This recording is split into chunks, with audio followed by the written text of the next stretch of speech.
राजस्थान के उदयपुर में कांग्रेस एक और चिंतन शिविर के जरिए पार्टी की आंतरिक मजबूती और रणनीतिक स्तर पर उसकी साख जनता के बीच मजबूत करने की जद्दोजहद में लगी हुई है। लेकिन इस बीच पंजाब कांग्रेस के एक वरिष्ठ और धाकड़ चेहरे ने पार्टी को अलविदा कह आलाकमान को जोरदार झटका दे डाला है। सुनील जाखड़ ने पार्टी को अलविदा कह दिया है, लेकिन अलविदा कहते कहते उन्होंने अपने दिल की लगी को साझा किया है।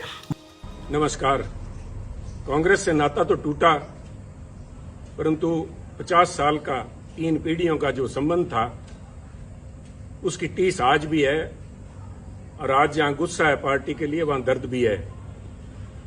और उदयपुर में जो कुछ हो रहा है उसको देख के पार्टी पे तरस भी आ रहा है। आज यहां पे मैं कुछ बातें कांग्रेस के शीर्ष नेतृत्व से साझी करने के लिए आया हूं, अपने दिल की बात कहने के लिए आया हूं। और जो मेरे दिल की बात है, मैं समझता हूं यही बात बहुत से लाखों करोड़ों कांग्रेस के कार्यकर्ताओं के दिल की बात है, जो शायद उस चिंतन शिविर में रखी ना जा सके, क्योंकि जमावड़ा वहां बड़े शीर्ष नेताओं का है। पर कितने शीर्ष नेता सिर्फ चीयर लीडर का रूप धारण करके रह जाएंगे, या कितने लोग उनमें से सच के ऊपर पहरा देंगे, कड़वी और सच्ची बात कह पाएंगे, ये तो आज और कल का दिन ही बता पाएगा। परंतु 50 साल जिस पार्टी में खून पसीना बहाया, जिसके साथ अच्छे बुरे समय में साथ रहे, उसके प्रति मेरा भी जाते जाते एक दायित्व बनता है। I would call it my parting gift to Congress party. मैं कुछ बातें साझी करना चाहता हूं, क्योंकि कल मैंने कांग्रेस के हमारे माननीय अध्यक्ष सोनिया जी का भाषण सुना।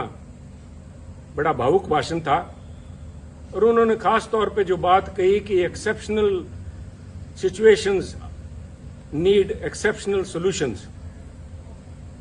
परंतु कल का जो प्रोग्राम मैंने देखा उस चिंतन शिविर का, वो मात्र एक औपचारिकता, एक फॉर्मेलिटी फुलफिल करने से ज्यादा कुछ भी नहीं था। इस मौके पर उन्होंने कांग्रेस नेता अंबिका सोनी पर हिंदू और सिख समाज की तौहीन करने का भी आरोप लगाया। जरूरत पड़ रही है। अंबिका सोनी जी के एक जबान ने, मैं समझता हूं, ना सिर्फ कांग्रेस को, तो कांग्रेस का तो बंटा उन्होंने बेड़ा डुबाया, परंतु उन्होंने पंजाब के माथे पे कलंक लगाया, सिखों के माथे पे कलंक लगाया, सिक्खी के माथे पे कलंक लगाया। उन्होंने हिंदुओं को बदनाम किया, हिंदुओं को निरादर किया। क्या ऐसे नेता का कांग्रेस में बने रहने का कोई हक है, कोई औचित्य है? कांग्रेस पार्टी के सिद्धांतों को लेकर भी सुनील जाखड़ ने कांग्रेस सुप्रीमो को आड़े हाथ लिया। उन्होंने कहा कि पार्टी सॉफ्ट हिंदुत्व पर आगे बढ़ रही है, ऐसे में उसमें और बीजेपी में क्या फर्क रह जाएगा। जब सॉफ्ट हिंदुत्व की बात करते हैं, लोग कहेंगे अगर वोट ही धर्म के नाम पे डालना है तो फिर बीजेपी को क्यों ना डाले, ये नकली बीजेपी को क्यों डाले।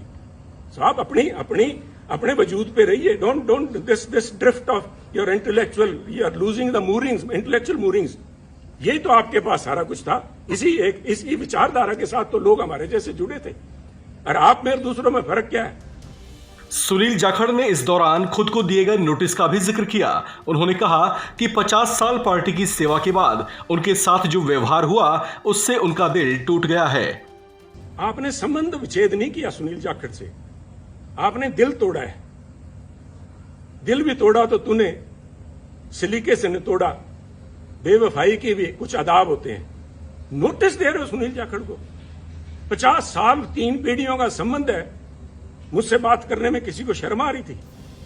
गौरतलब है कि सुनील जाखड़ को नोटिस तारिक अनवर के जरिए भिजवाया गया था। उन्हें लेकर भी जाखड़ की नाराजगी उजागर हुई, लिहाजा उन्होंने 1999 में सोनिया को विदेशी महिला बताने वाले बयान का भी जिक्र किया, जो कथित तौर से तारिक अनवर ने कहा था। बताया जा रहा है कि नोटिस दिए जाने से जाखड़ इतने व्यथित हुए हैं कि आखिरकार उन्होंने पार्टी छोड़ देने का ही फैसला कर लिया। इस खबर में फिलहाल इतना ही।